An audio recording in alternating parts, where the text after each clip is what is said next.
Welcome to Westminster College. My name is Tim Riley, and I am the Sandra L. and Monroe E. Trout Director and Chief Curator at America's National Churchill Museum. Yesterday, we marked a milestone in our celebrated history. 75 years ago, on March 5th, 1946, Winston Churchill, accompanied by President Harry Truman, made the journey to Westminster College. On that occasion, the former British Prime Minister delivered a speech that changed the world. The speech, the Sinews of Peace, commonly referred to as the Iron Curtain speech, warned the Western world of the looming threat of Soviet-Russian expansion and provided a blueprint for how the United States and Great Britain would wage and ultimately win the Cold War. Westminster College is proud of its long and storied association with Winston Churchill, President Truman, and one of the most significant speeches of the 20th century. I am pleased to introduce the current Westminster College president, Donald Lofi, who is here with us today. Don, thank you for being with us. Thank you, Tim.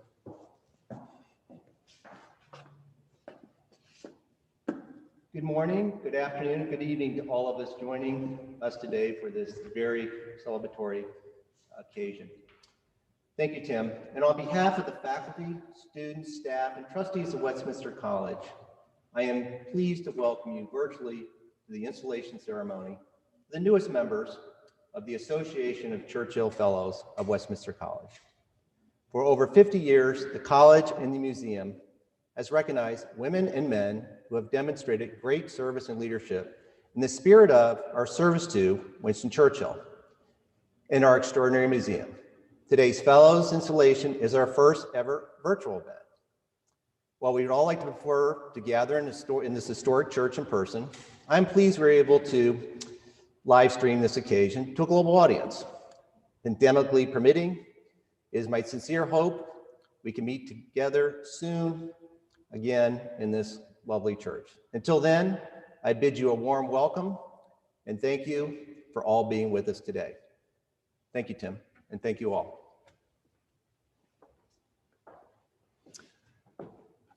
Thank you, Don. Today's class of Churchill Fellows join an illustrious and long list of leaders, including presidents, prime ministers, and leaders from the United States, Britain, and around the world. As President Lofi has mentioned, honoring Churchill Fellow is an annual tradition which began in 1969, the year of the dedication of the Winston Churchill Memorial Library in the United States, now known as America's National Churchill Museum, by Act of Congress in 2009. Over the course of the past 52 years, we have welcomed over 315 fellows into the association, including Presidents Truman, Kennedy, Eisenhower, Margaret Thatcher, Winston Churchill II, Mary Soames, Lord Mountbatten, J.C. Penney, General David Petraeus, and many other leaders from commerce, industry, academia, the arts, and statecraft.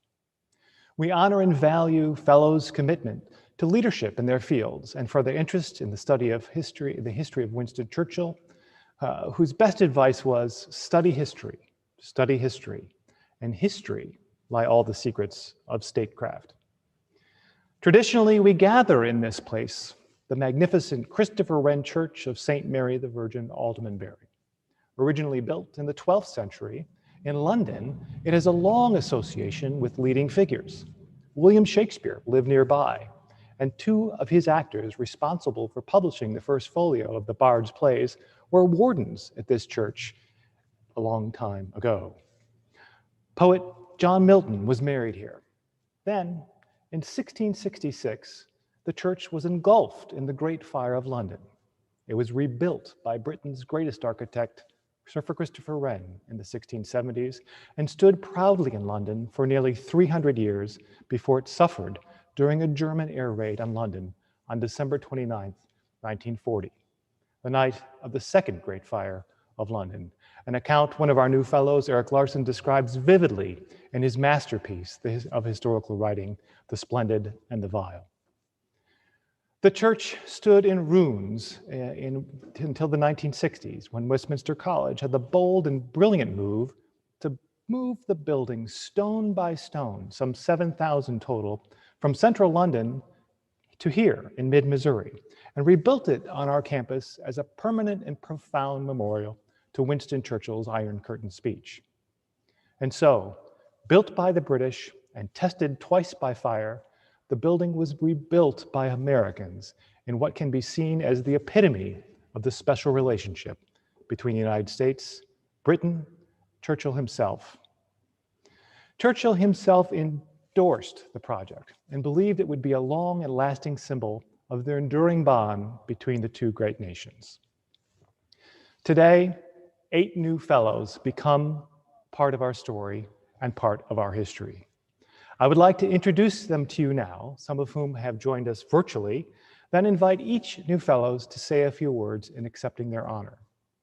Ladies and gentlemen, President Lofi, I present to you this class of Churchill Fellows. Colin Brown of Lighthouse Point, Florida, Chair of the Board of JM Family Enterprises, Incorporated. U.S. Navy Vice Admiral, retired, Michael T. Franken of Sioux City, Iowa. He was the first commanding officer of the USS Winston Churchill. Keith Harbison of St. Louis, founder and managing partner of Altius Partners. Also, U.S. Air Force Lieutenant General Richard C. Harding of Columbia, Missouri is joining us. Erik Larson, I mentioned earlier, of New York City, author of 6 New York Times bestsellers, including the newest book, The Splendid and the Vile, a saga of Churchill family defiance during the Blitz. The Honorable Michael Y. Scudder of Chicago, U.S. Court of Appeals for the 7th Circuit. Cita Stelzer of Scottsdale, author of 2 highly successful books about Churchill, Dinner with Churchill and Working with Winston. Also, George Will of Washington, D.C., veteran columnist for the Washington Post and Pulitzer Prize award-winning commentator. Mr. Will was not able to be with us today, but acknowledged his fellowship yesterday when he delivered the 34th Enid and R. Crosby Kemper Lecture as part of our 75th anniversary commemoration. Now I'd like to welcome back Don Lofi.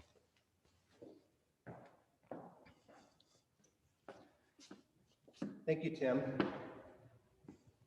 On behalf of Westminster College, I am pleased to affirm your introduction into the Association of Churchill Fellows at Westminster College.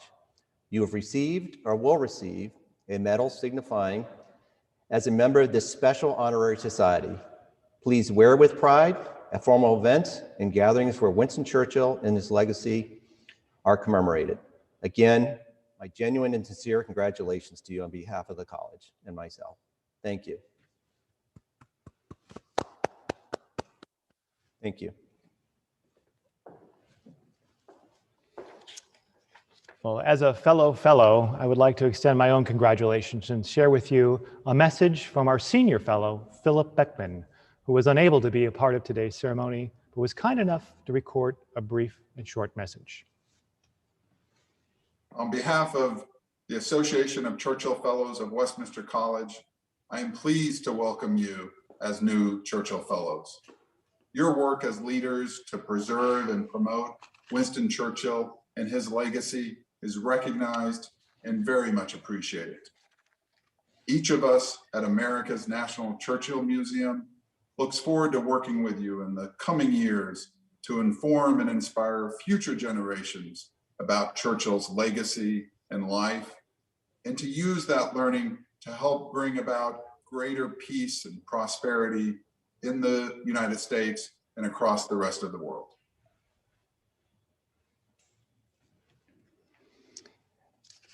Thank you. And now I would like to invite each of our new fellows to say a few words in acceptance of their new honor. First, let's go in alphabetical order. Colin Brown.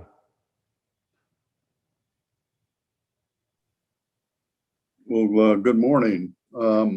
As you notice, I'm wearing a Churchill bow tie. It was given to me just before the quarantine, and this is the first time I've had the opportunity to wear it, let alone any tie, for this past year. But it reflects the fact that I've been a great admirer of Churchill for many, many years. And one of my hobbies has been to collect rare books. And I was in a bookshop about a decade ago when I ran across the first issue and first edition of Churchill's first book, The Story of the Malacañang Field Force. And since then, I've collected numerous other books that he has written. So I have a very proud collection. And indeed, joining this illustrious association is a great honor. And I look forward to meeting each one of you in person at subsequent events. Well, thank you, Colin. Next, I'd like to invite Admiral Franken. Mike? Thank you, Tim, and thank you to everyone and the Westminster College and the Association for this fabulous honor. That to me, it binds the U.S. Naval Service with the man of the sea, the first Sea Lord, and his namesake, the guided missile destroyer USS Winston Churchill. I join you today from Sioux City, Iowa, just a few blocks from the birthplace of Harry Hopkins, a frequent interlocutor between Sir Winston and President Roosevelt.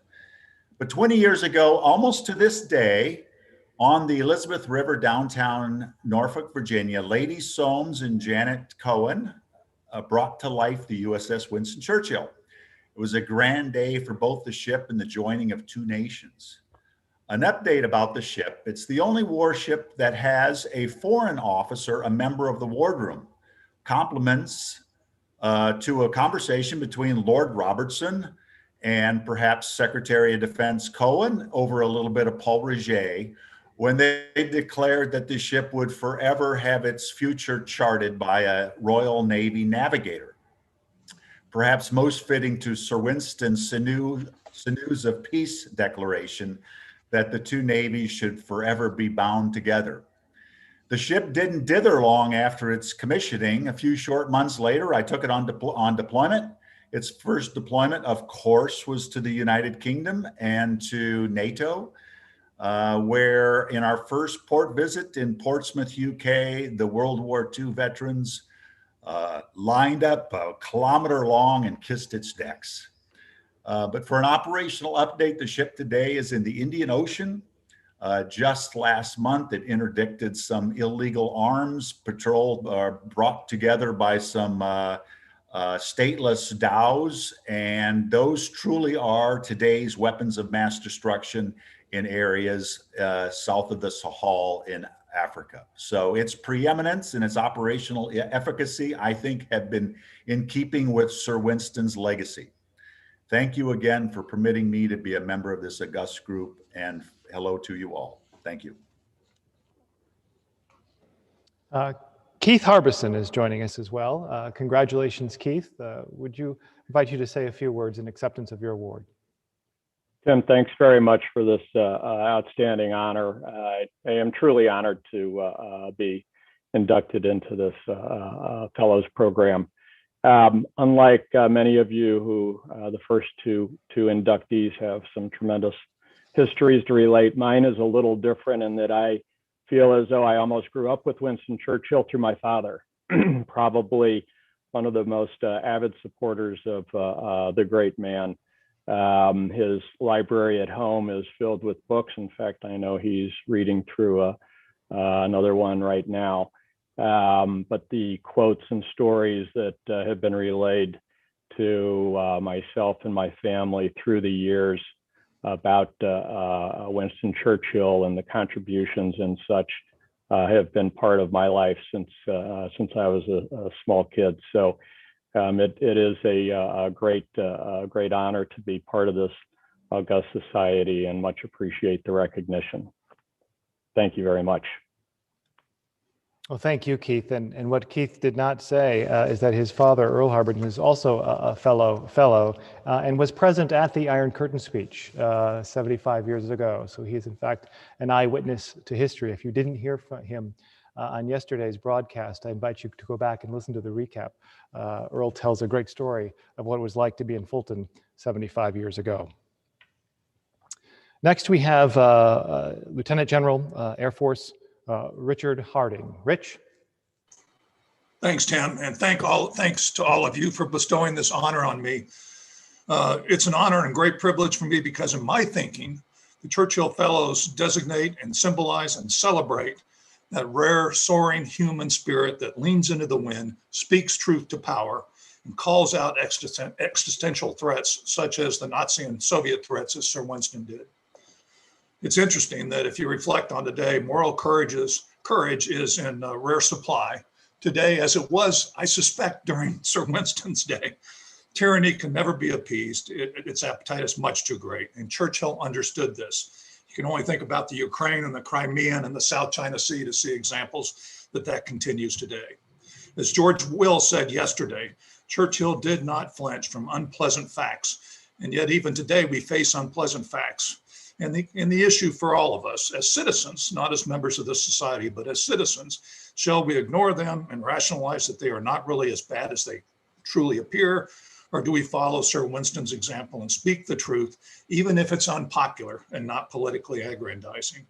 That we're not a political organization, but we reflect and by our actions state that there is an example that we can follow, and it comes from the past, and it's Sir Winston's example.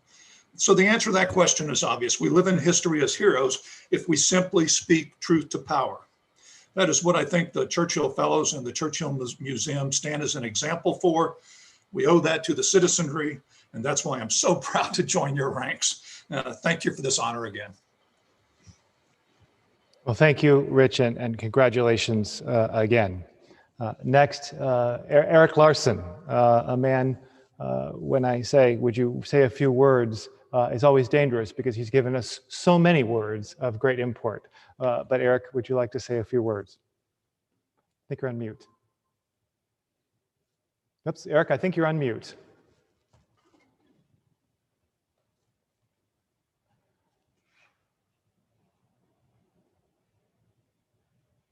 Got it.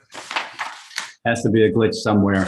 Anyway, so I'm very much honored. I have to say I feel like something of an ingenue in this august company. I had toyed with the idea of making these remarks from a bathtub, but it wasn't deep enough a tub, so I decided not to. And not being Churchill, I am going to keep this quite short.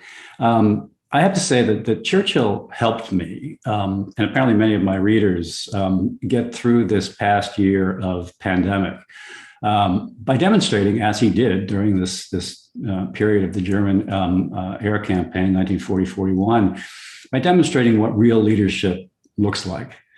The fact is, and this became very clear to me in my research, the fact is that fearlessness is contagious.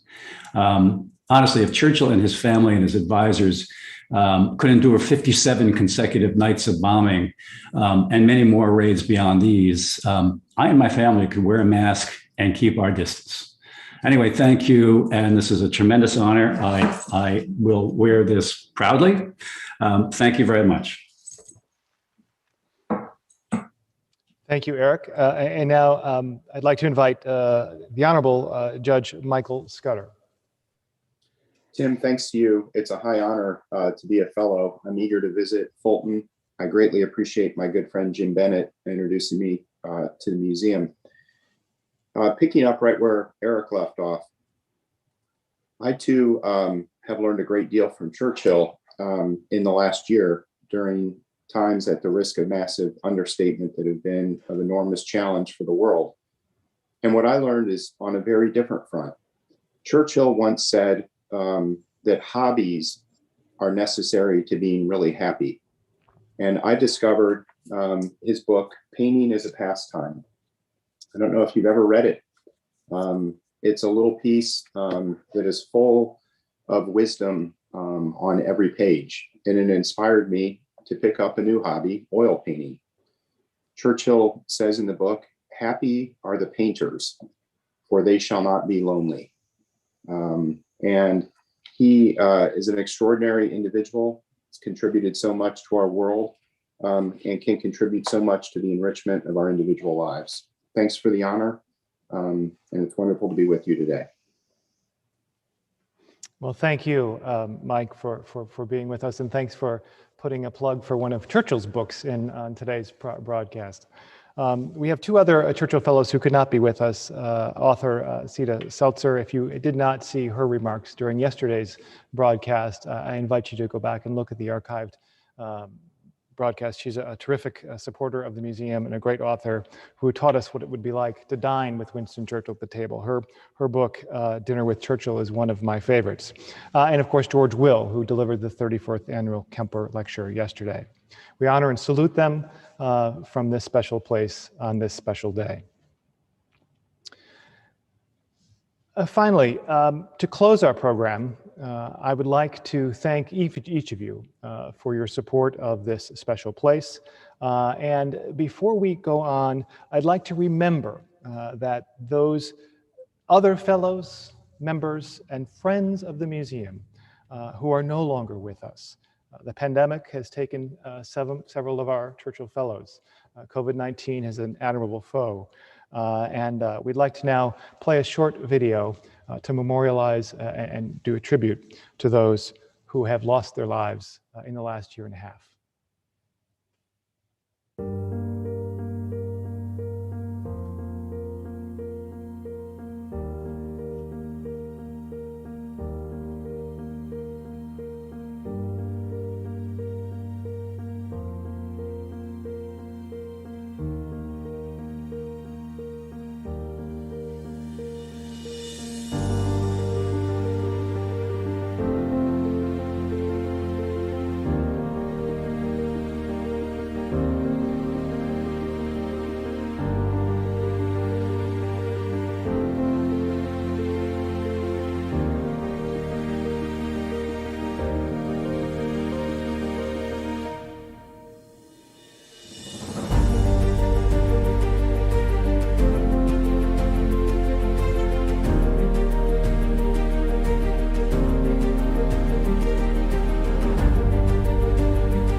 as we remember and honor those fellows and friends and members and supporters of America's National Churchill Museum at Westminster College, we also celebrate their lives and significant contributions to this special place.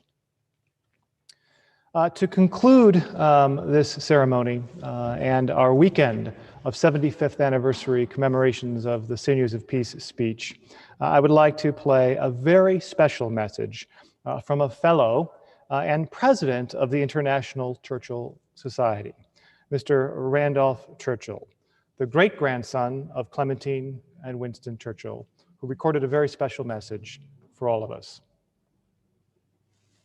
So Tim, over from England with my Fulton medal behind me and my ticket here to attend the great occasion at Fulton. I want to raise my glass to everybody at the National Churchill Museum and Fulton, and to all the supporters, to thank them very much for making this 75th anniversary such a great success. To Fulton, thank you. Hear, hear.